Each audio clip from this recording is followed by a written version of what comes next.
అనే న్యూస్లో సోషల్ మీడియాలో కూడా నాన్న కనిపించట్లేదని మనం పబ్లిసిటీ చేద్దామా? వద్రా, ఇన్స్పెక్టర్ గారితో అదే మాట్లాడుతున్నాను. దానివల్ల కొన్ని ప్రాబ్లమ్స్ ఉన్నాయి. నాన్న గురించి ఎవరైనా రౌడీ గ్యాంగ్స్ తెలుసుకుంటే ఆయన్ని కిడ్నాప్ చేసే అవకాశాలున్నాయన్నారు. అదీ కాక నాన్న ఇంట్లో నుంచి వెళ్ళిపోయారని తెలిస్తే ఎందుకు, ఏం జరిగిందని ఎంక్వైరీలు చేస్తారు. దానివల్ల జరిగిందంతా బయట తెలుస్తుంది. అందుకే పబ్లిసిటీ చేయకుండా నాన్నని వెతికి పట్టుకోవాలి.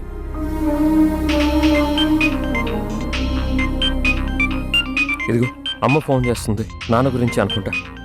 మాట్లాడు. హలో అమ్మా. హలో ఆదిత్య, నాన్న గురించి ఏమైనా తెలిసిందా? ఇంకా లేదమ్మా. ఏంట్రా, కొంచెం గట్టిగా మాట్లాడు, నాకు వినిపించట్లేదు.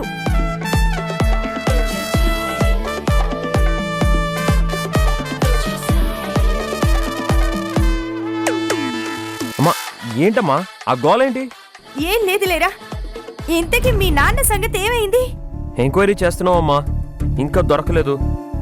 నాన్నగారి ఫ్రెండ్స్ ఎవరైనా నీకు తెలుసా అమ్మా? ఆహా, ఎవరు తెలీదురా. అమ్మా ఆ డీజే సౌండ్స్ ఏంటమ్మా? అక్కడ ఏం జరుగుతుందమ్మా? దాని గురించి వదిలేయరా. అమ్మా ఇప్పుడు చెప్తావా లేదా? అసలు అక్కడ ఏం జరుగుతోంది చెప్పమ్మా. ఏం చెప్పమంటావురా? మీ శేషి వదిన పుట్టినరోజని ఇంట్లో పార్టీ పెట్టారు. దాందే ఈ గోలంతా. ఓ అలాగా. ఇప్పుడు వాళ్ళ గురించి ఎందుకులే గాని, ముందు మీ నాన్నగారి గురించి వెతకాలరా. రోజులు గడుస్తున్న కొద్దీ నాకు భయం వేస్తోంది. నాన్న గురించి నువ్వేం దిగులు పడకమ్మా, నేను అన్నయ్య చూసుకుంటాం. అమ్మ నేను మళ్ళీ ఫోన్ చేస్తాను. అలాగేరా. అరే అమ్మే ఉంటుందిరా, నాన్న గురించి బాధపడుతుంది కదా. అవునన్నయ్య, నేను వెళ్ళి అమ్మతో ఒకసారి మాట్లాడొస్తానన్నయ్య. వెళ్ళరా. సరే.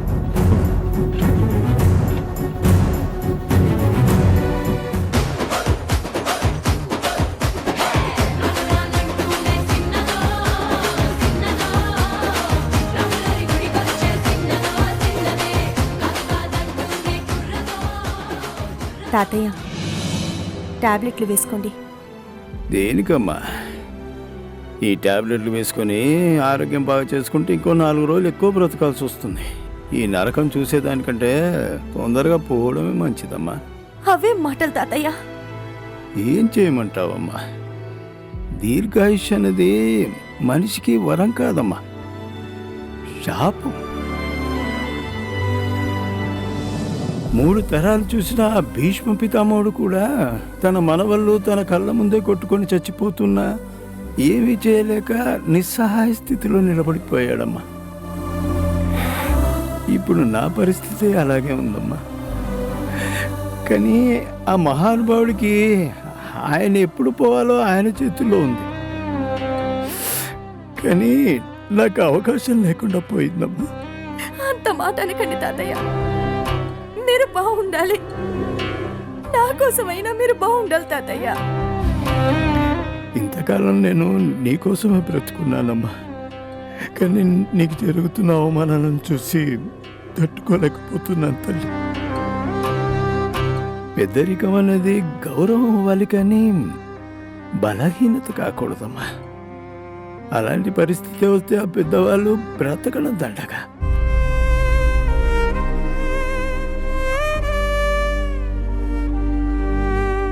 సంతోషం సగం బలం అంటారు. సంతోషంగా మనవాళ్ళు మనవరాళ్ళు పలకరిస్తుంటే ఇంకో 4 రోజులు బ్రతకాలనిపిస్తుందమ్మా. కానీ అలా పలకరించాల్సిన వాళ్ళే అడ్డుగా ఉన్నాడని ప్రవర్తిస్తుంటే ఎందుకు ఆ బ్రతకనిపిస్తుందమ్మా? ఓపిక పట్టండి తాతయ్య. ఆయన రాగానే మనం వెళ్ళిపోదాం. గౌరవం లేని ఈ ఇంట్లో మనం ఉండొద్దు. మనం రాము దగ్గరికి వెళ్ళిపోదాం. వాడు మనల్ని నెత్తిని పెట్టుకొని చూసుకుంటాడు. సీత మనల్ని ఏ కష్టం రాకుండా చూసుకుంటుంది. మనకి తోడుగా ఆదిత్య కూడా ఉంటాడు. మనం వెళ్ళిపోదాం తాతయ్య. ఆయన వచ్చేదాకా నా కోసం భరించండి. ఏం ఆలోచించకుండా ఈ టాబ్లెట్ వేసుకోండి తాతయ్య.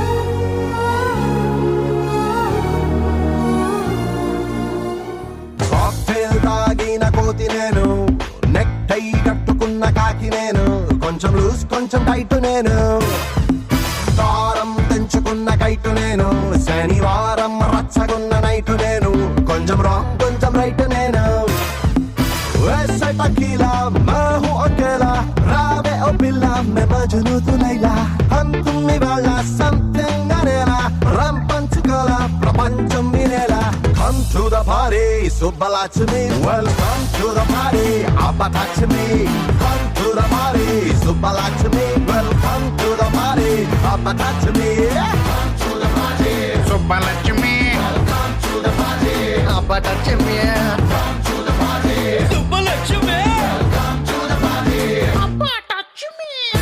Stop it.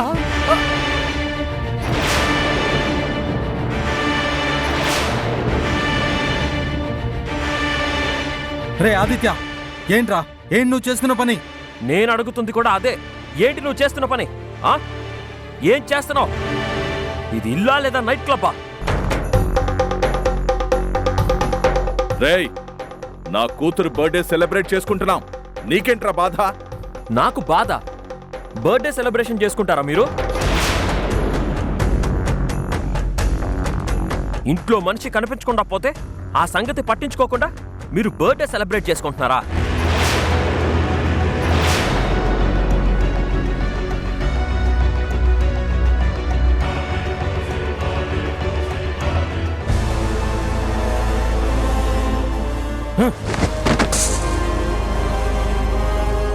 ఈ పార్టీ ఆపుతారా లేదా? రే ఆదిత్య, ఆదిత్య నువ్వాగమ్మా. ఎంత ధైర్యం రా నీకు? పిలవకుండా వచ్చిందే కాకుండా పార్టీని ఆపేస్తావా? ఇంట్లో కన్న తండ్రి కనిపించడం లేదు, ఆ బాధ కూడా లేకుండా నీ భార్యకి బర్త్డే పార్టీ చేస్తున్నావా? నీకసలు సిగ్గుందా?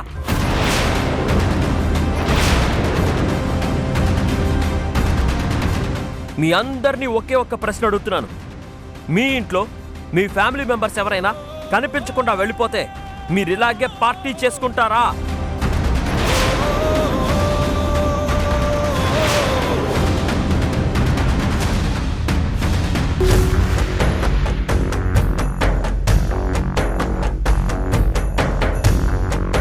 మా నాన్న ఇంట్లో నుంచి వెళ్ళిపోయారు.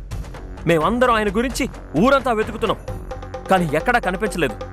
మా అమ్మ, తాతయ్య, మా అన్నయ్య, నేను అందరం బాధలో ఉంటే ఇక్కడ మీ అందరినీ పిలిపించి పార్టీలు, మందులు, డాన్సులు. అంటే మీ నాన్న అలిగి వెళ్ళిపోతే మేమందరూ ఏడుస్తూ కూర్చోవాలా? మేము ఇక పుట్టినరోజులు జరుపుకోవద్దా? చేసుకోకూడదు. ఎలా చేసుకుంటాం? ఆయనేమి ఈ ఇంట్లో పని మనిషి కాదు, ఈ ఇంటి మనిషి, ఈ ఇంటికి యజమాని, మాకు నాన్న. ఆయన కనిపించేంత వరకు ఎవరు పండగలు గాని పార్టీలు గాని చేసుకోకూడదు. ఏ నీ బాబు వెళ్ళిపోతే నువ్వు ఇలాగే పార్టీ చేసుకుంటావా?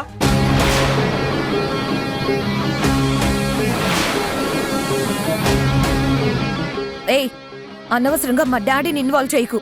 ఆహా, అయితే మీ నాన్నకో రూలు, మా నాన్నకో రూలా? అయినా నిన్ననేం లాభంలే. ఇదిగో వీణ్ణి అనాలి. రే, నేనంటే పడదు, అన్నయ్య అంటే పడదు, అమూల్య గురించి పట్టించుకోవు. కనీసం అమ్మా నాన్నలకైనా రెస్పెక్ట్ ఇవ్వాలి కదా. నాన్న మీద కూడా ప్రేమ లేదా నీకు?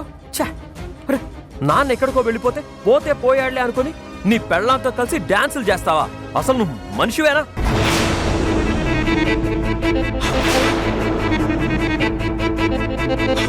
ఏంటి బాలు ఇది? నువ్వు చేస్తుంది అస్సలు కరెక్ట్ కాదు. పార్టీ ఈ రోజు కాకపోతే తర్వాత ఎప్పుడైనా చేసుకోవచ్చు, కానీ ఇంట్లో మనిషి కనిపించకపోతే ఏది పట్టించుకోకుండా ఇలా పార్టీలు చేసుకోవడం ఏమాత్రం కరెక్ట్ కాదు.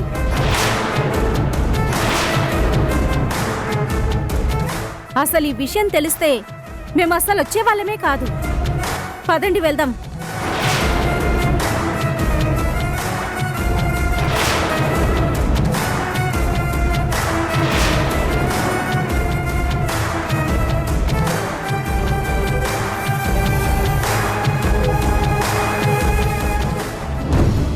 ఏయ్, ఎంత ఖర్చు పెట్టి ఈ పార్టీ అరేంజ్ చేశామో తెలుసా నీకో?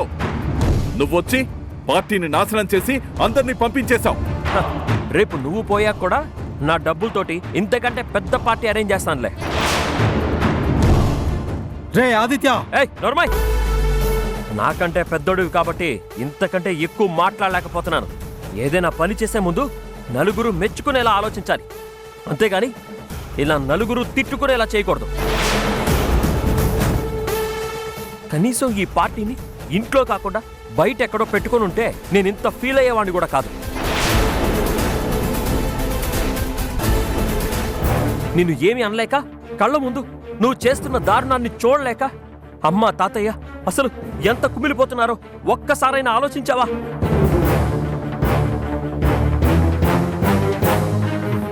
నువ్వు బాధ్యత తీసుకోపోయినా పర్లేదురా, కానీ వాళ్ళని మాత్రం బాధపడకు. ఏయ్ డిపే, ఇది ఖచ్చితంగా నీ ప్లాన్ అని నాకు తెలుసు. ఇంకోసారి ఇది రిపీట్ అయిందో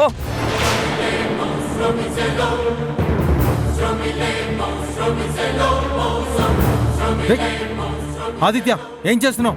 రేయ్ రేయ్ రేయ్ రేయ్ వద్దురా. రేయ్ ఏంట్రా? రేయ్ బాలు, రేయ్ రేయ్ ఆదిత్య రేయ్. ఏయ్!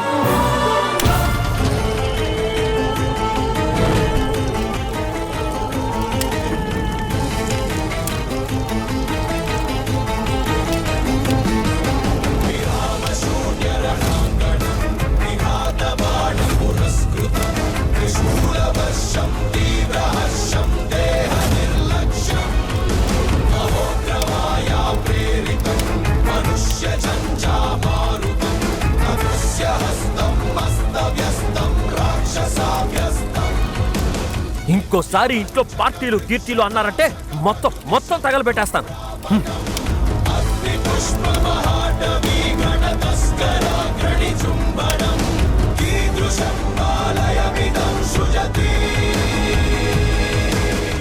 చూసావమ్మా, భగవంతుడు ఏదో ఒక రూపంలో చెడుని ఎదుర్కొంటూనే ఉంటాడమ్మా. ఈ విషయం ఇంకా బాలుకు అర్థం కాకపోతే వాడి కర్మ. నువ్వు వెళ్ళి పడుకోమ్మా, వెళ్ళి.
పళంగా పోతున్నట్టుందే, ఉక్కిరి బిక్కిరి చేసే బాధే చుట్టుముట్టిందే.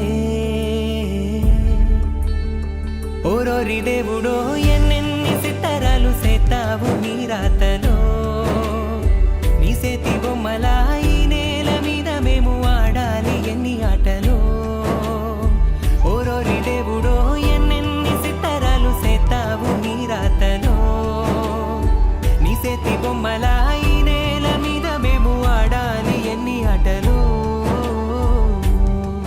మీతో కలిసి నిండు నూరేళ్ళు బ్రతకాలనుకున్నాను. నా జీవితం మీతో పెనవేసుకుపోయి జన్మ జన్మలకి ఈ బంధం ఇలాగే కొనసాగాలని కలలు కన్నాను.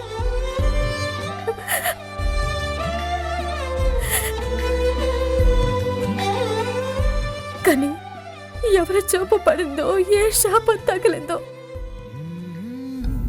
మిమ్మల్ని వదిలి వెళ్ళిపోతున్నానండి. నేను లేకుండా మీరుండలేరు. నిజం తెలిస్తే మీరు తట్టుకోలేరు.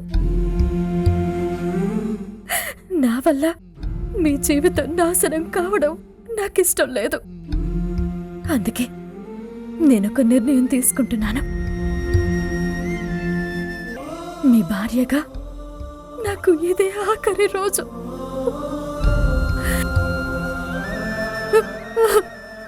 రేపటి నుంచి ఈ సీత మీకు కనిపించదు. నన్ను క్షమించండి. నువ్వు తోడు లేని గోటిలోన ఒంటి పక్షినై నేను చూడలే చీకటింట చంటి పాపనై ఎంతసేపు నీక ఎదురు చూసినా ఒక్కసారి కానరావు ఏమి చెయ్యలే సుక్కలన్నీ నన్ను చూసి నవ్విపోయినా ఒక్కకైనా వచ్చిపోవు ఏమి న్యాయమే ఎండుతున్న గొంతులన్నీ గుచ్చి గుచ్చి అడుగుతుంటే ఇంటి రాలు సాకులు ఇంకా ఎతికి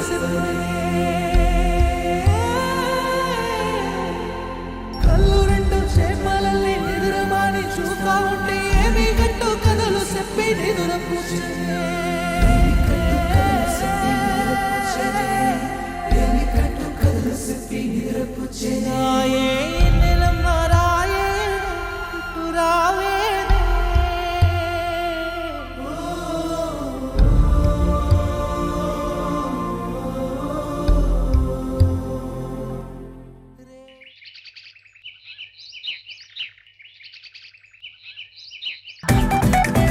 ఇంకెంతకాలం ఇలా చాకరీ చేయాలో ఏంటో. ఈ ఇంట్లో మహారాడిలా బతికిన దాన్ని చివరికి నన్ను ఇంటి పని మనిషిని చేసింది. నా జీవితం ఇలా కడతేరిపోవలసిందేనా?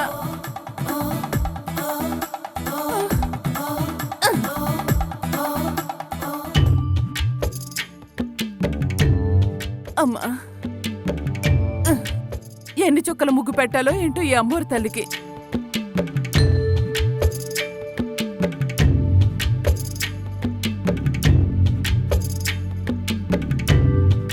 అమ్మా, అమ్మో, దీన్ని చేసుకున్నాం చూడు మా కర్మ. ఇదెక్కడ కర్మరా నాకు?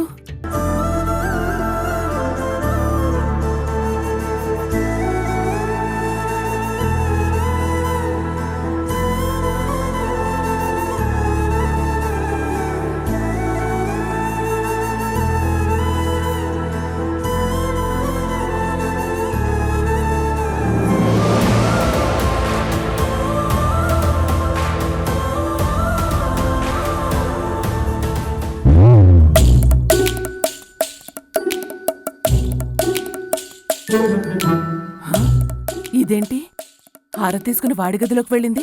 ఇదేం చేస్తుంది? ఏమండి, హారతి తీసుకోండి.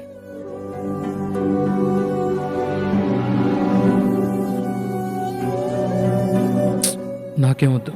తప్పండి, దేవుడి హారతి వద్దు అనకూడదు.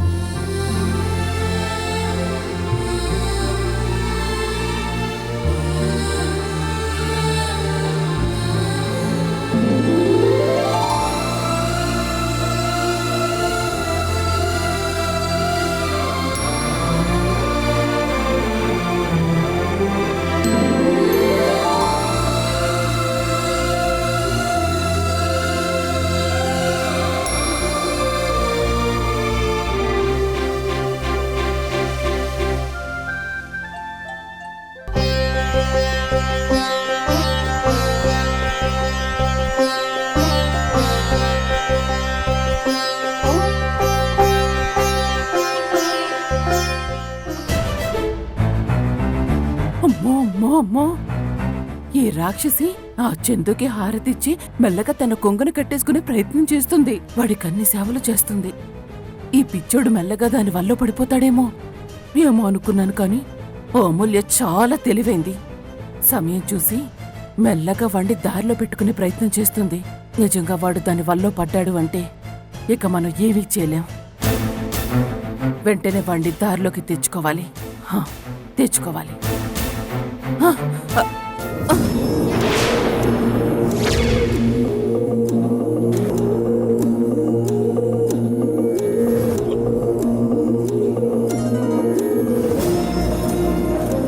అమ్మా, తాతయ్య, ఒకసారి బయటికి రండి. ఏంట్రా ఇక్కడ ఆగిపోయారు? రండి లోపలికి. మేమిద్దరం పెళ్లి చేసుకొని వచ్చాం.